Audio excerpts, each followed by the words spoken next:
Agreed to, and I give the call to the member for Fremantle. Thank you, Deputy Speaker. I thank the Shadow Minister for the Environment, the member for Griffiths, for bringing this motion forward for our debate.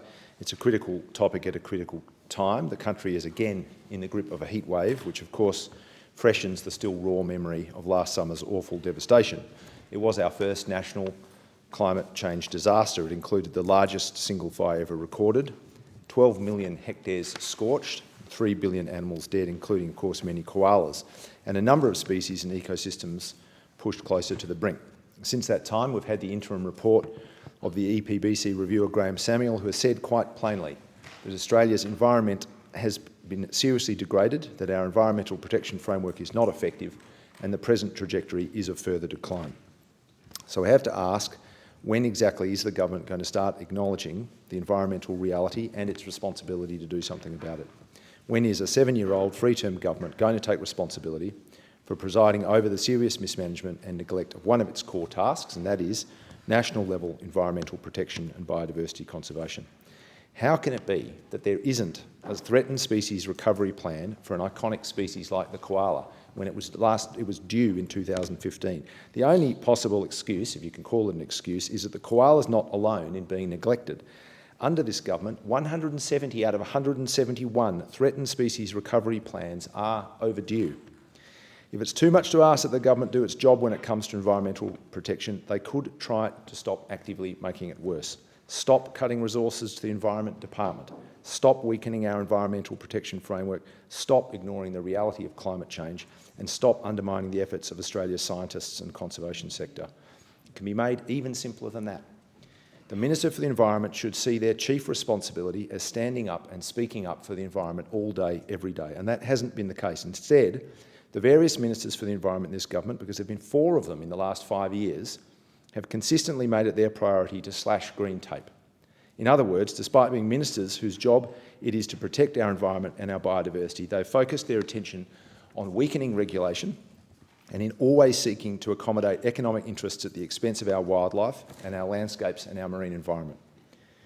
Deputy Speaker, the bottom line is that Australia's biodiversity is under enormous pressure and it has already suffered significant harm. We are sadly a world leader when it comes to mammal extinctions, and now the koala as a species is drifting from its present vulnerable status towards a situation where its survival may not be just threatened but endangered. Of course, the greatest danger to the koala comes from the destruction of their habitat, the destruction of the trees in which they live. Of the 50 different species of eucalypts out of 700 species in total that provide the kilo or so leaves that koalas eat each day.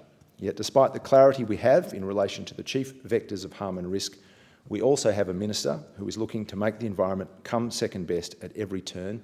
Never mind that in present circumstances, as Australia's wildlife battle against deforestation, invasive species and climate change, second best will inevitably deliver more extinctions and more irreversible environmental harm.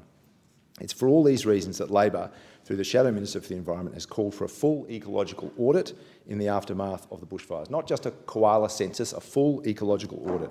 We've called on the government to reverse its cuts to the department and to scientific organisations like the CSIRO, and we've fought against the government's effort to ram through legislation that would undermine the EPBC at a time when it desperately needs to be improved in accordance with Graham Samuel's advice.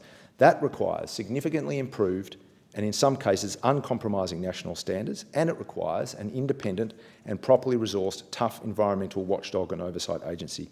The fact that the government ruled out such a watchdog before the final report has even landed tells you everything you need to know about this government's lack of commitment.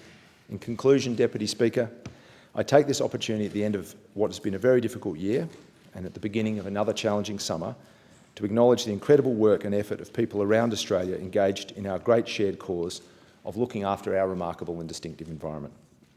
I say to all the Indigenous rangers and traditional owners, to the fire response volunteers, to people in rural and regional Australia working on revegetation and salinity remediation projects, to those who support local animal rescue centres and hospitals, to those who work in the sustainable timber industry and who fight to protect old-growth forests, to those who turn up to beach cleanups and work to reduce the harm caused by marine plastics, to everyone who makes environmental conservation, restoration and activism a part of their lives, whether that's professionally or as a volunteer, I say thank you to them.